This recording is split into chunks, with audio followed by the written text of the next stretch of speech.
What's going on, fam? It's me, back at it again with another extreme modding video with the new towers, balloons, and game modes mod.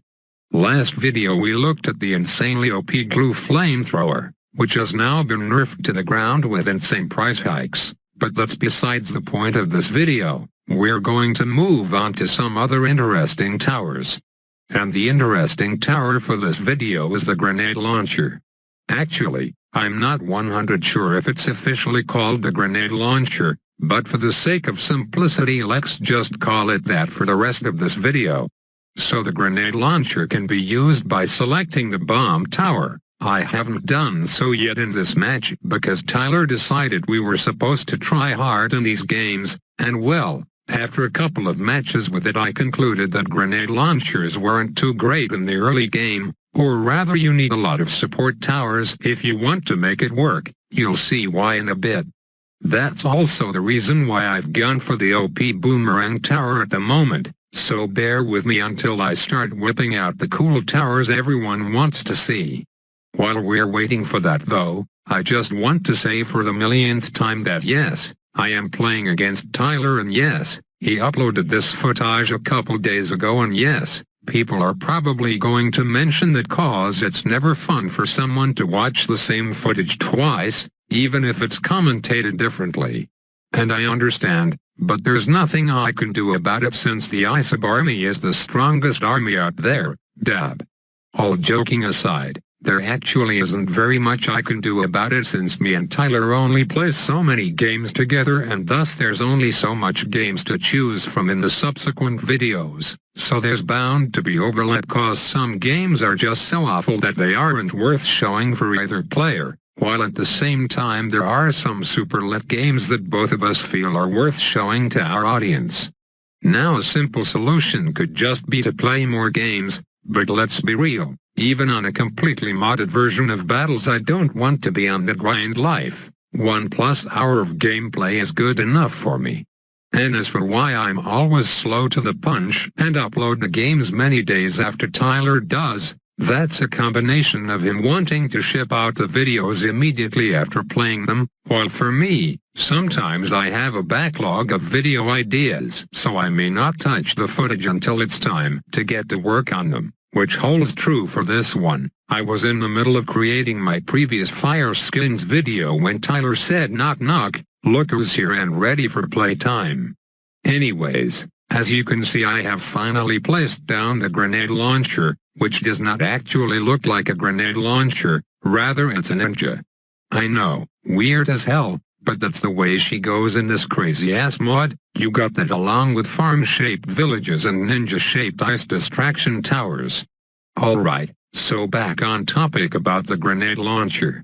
The projectile appears to come from the bombs you see when you activate the original mortar ability. Correct me if I'm wrong. Left unupgraded, it basically acts like a 0-0 bomb tower. Quite fitting actually considering that's exactly the tower it matches up to. In general, the right-sided upgrades focus on giving the grenade explosions special effects, while the left-sided ones give them more power. Notice how the explosions are spreading glue onto the balloons. That's what the X1 upgrade does, although it isn't corrosive glue. If you want the explosions to actually damage the balloons over time, you'll have to upgrade once more on the right side to make the glue corrosive. If that isn't enough damage over time for you, then you have the option to add napalm to every explosion done by the grenade launcher on top of the glue. Pretty sure both stack, so you'll be looking at a multiple layer damage tower at that point, which sounds pretty lit, and indeed it is lit. The damage it does to non-Moab class balloons is pretty damn insane. I'll save the ability to talk about last. For now we go to the left-sided upgrades. The 1x upgrade is pretty basic. It increases attack speed of the tower, which is pretty helpful considering the base attack speed is pretty pitiful. But what else do you expect from a grenade launcher? It's basically the embodiment of high damage at a slow rate. Second tier left upgrade is also pretty simple. Larger explosions just like the bigger bombs upgrade on the OG bomb tower. Third tier is where it gets interesting. The explosion on the grenade can now pop black balloons. Sounds quite useful, but when you think about it, it might not be too necessary on a tower that can already indirectly pop them through napalm and corrosive glue. Then also realize that zebra balloons don't exist in this mod, so you're really only getting this upgrade to pop through one type of balloon. Just food for thought. Fourth tier left side is kind of a basic one. It's essentially a Moab Mauler upgrade that costs a whopping $2,000 to do 10 times extra damage to Moab class balloons. Compare that to $900 for the bomb tower, and it sort of feels like a ripoff. On the bright side, money isn't too much of a deal in this game, and it helps that the footprint for the grenade launcher is pretty tiny, so that means more room for them. But yeah, that's about all the positives I can give. The damage being done to the ZOMG being sent at me right now is pretty goddamn awful. This calls for something bigger, perhaps an ability, a grenade launcher ability possibly that launches 100 grenades all over the track, much like the Spike Factory ability. It only costs $3,200, so I'm pretty skeptical of how strong this will be, but let's give it a go. Okay, with all this shit going on, it's kind of hard to tell how much of an effect it's having. I have no idea why all the Moabs are stalled, but trust me when I say it isn't the grenade ability doing that.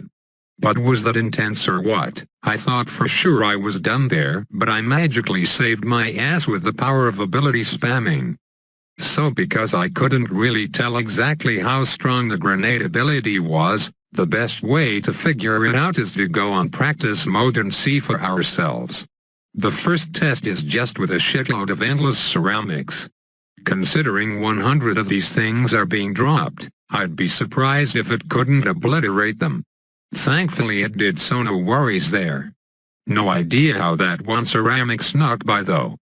Time for a long stream of Moabs. I think it's appropriate to drop 2 of the abilities here.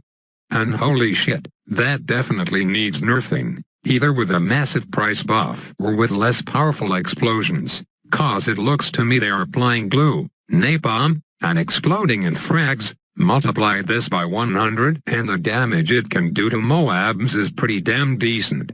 But let's try a tougher wave of blimps and see how it reacts. With just 1 use, almost half of the rush was eliminated. With 2, all turned into balloons, and 3 uses was the finisher. That's right, you could just buy and sell the ability 3 times, and you'll essentially be able to beat 10 group BFBs. Cool stuff. Considering it's done so well up to this point, it'd be silly to see how it would do against the mighty ZOMGs.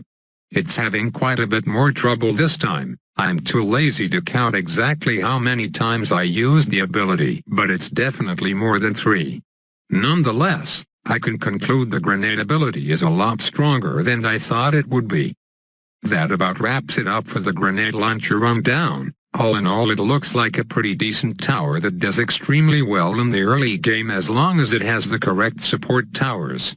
In this game, you'll see the Harpoon Tower does not have the greatest synergy. Its slow firing rate means pinks will rain hell on you. And come late game, the ability is the grenade launcher's saving grace, so I guess you could say it has the exact same power curve as the bomb tower. I'm a bit tired now, so I'll leave you off with Tyler being a cook and trying to rush me while I'm just trying to have fun with this game. I think the mold syndrome has finally gotten to me. But 1,000 likes and I'll be able to afford treatment to this disease, so please help a fellow brother out. Have an explosive day.